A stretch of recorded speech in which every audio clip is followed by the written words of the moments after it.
Welcome to all of you of all ages who do not know how to play the piano but would love to learn. But looking at the standard staff notation sheet music, it just seems too complicated and time-consuming. How would you like to play the melody of the entire beautiful Psalm 23 today by the end of this first video lesson? If you know your right from your left and can count to 10, you will find my new method of turning the keys, Child's Play. First, let me introduce myself.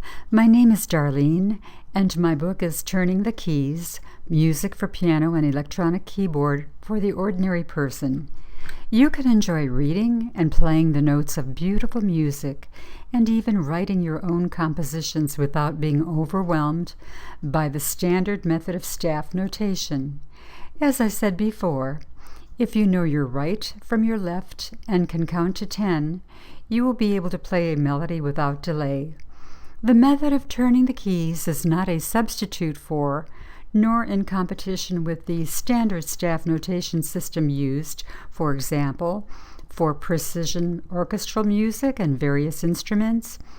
Turning is an easy method for everyone to enjoy playing the piano or electronic keyboard and composing your own music. How can turning be used?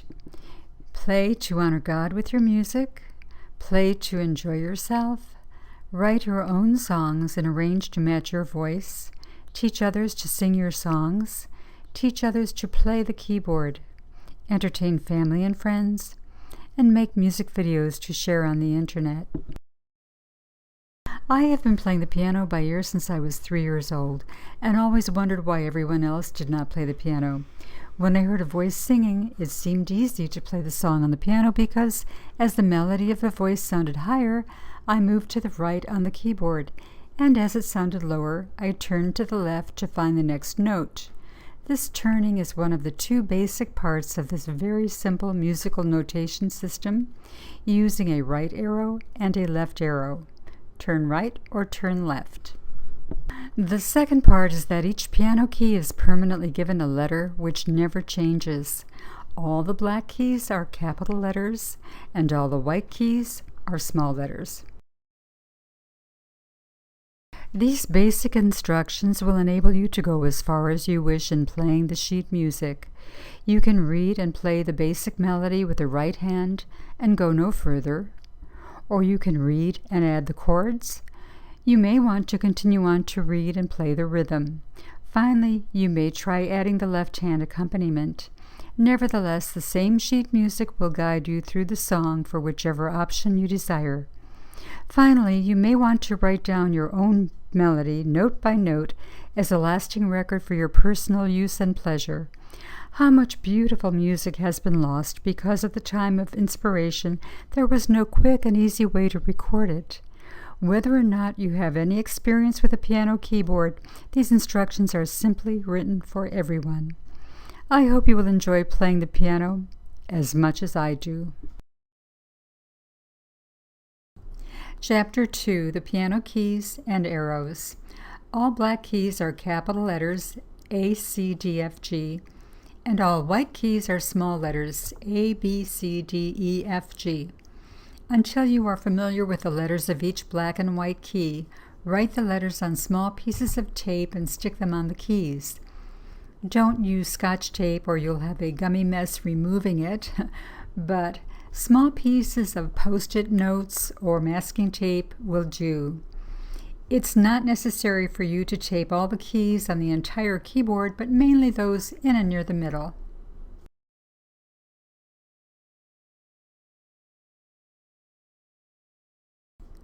Notice the pattern from small a to capital G. There are 12 keys, 5 black and 7 white in the pattern. The same pattern starts all over again and is repeated 7 times on the standard piano keyboard. Each one of the 7 patterns is called an octave. On smaller keyboards, you will have fewer octaves.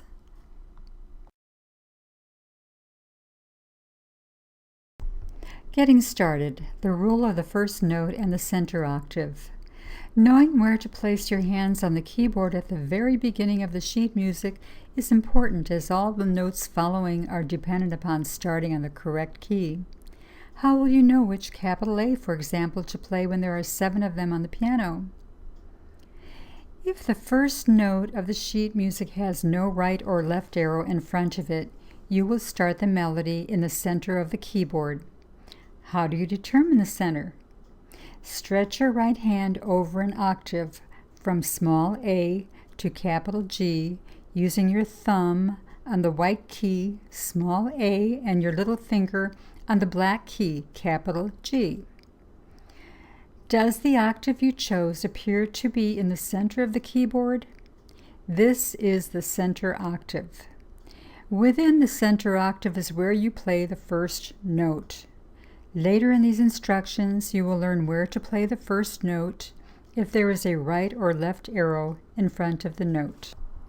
There are 5 versions of sheet music for Psalm 23. The music I have composed for Psalm 23 from the Holy Bible, King James Version, is featured throughout these lessons. Today you should be able to play the basic, beautiful melody of the entire psalm with your right hand. This first version is the melody. The second version is the melody plus the chords. The third version is the melody plus the rhythm. The fourth version combines the melody, chords, and rhythm. And the fifth version adds the left-hand accompaniment. Now is a good time for you to print a copy of the 3-page melody version of Psalm 23. Pause the video and put in your browser my website address, which is shown below in the video description. Once on the website, scroll to the very bottom to click on the link for the complimentary sheet music for Psalm 23. Chapter 3, the melody version, one note at a time. Here is the beginning of Psalm 23, the first 10 notes. Under each word is a note showing you which key to play. Some notes have arrows. As you are only going to use your right hand to play one key at a time, it will be easy to concentrate on the notes, the keys, and the arrows.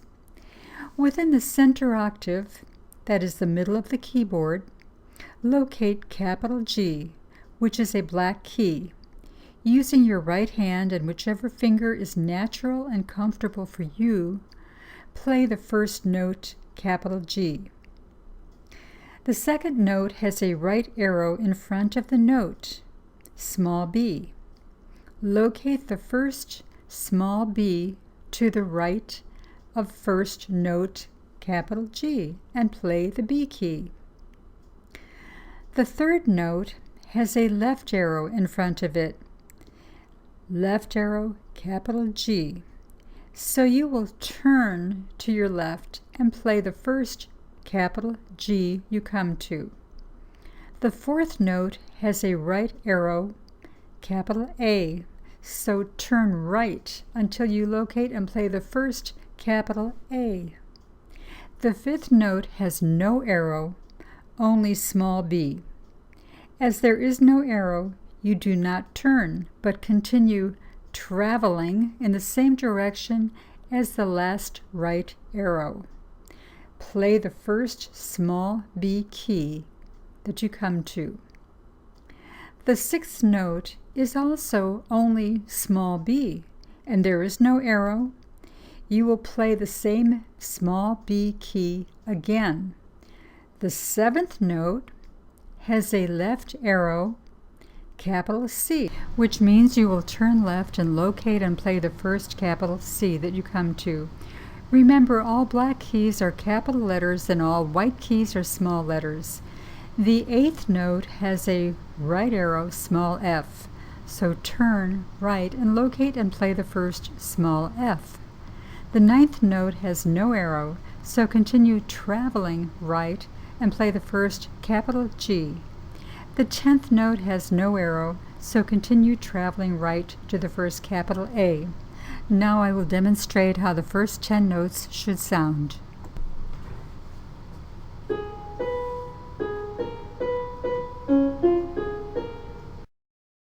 These instructions are the foundation for turning the keys. After playing the first 10 notes a few times and understanding the easy system of turning, you can play the right-hand melody version of Psalm 23.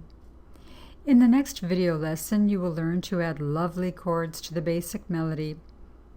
And now in closing this lesson, this is how the melody version sounds.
On my YouTube channel, Repent Believe 1, you can hear Psalm 23 played on the electronic keyboard, but using the sounds of a harp and synthetic strings instead of the sound of the piano. I have written sheet music for all of my videos, and in my book, Turning the Keys, there is sheet music for 30 of these psalms. I hope you are excited about playing the piano, and will return for another lesson of child's play.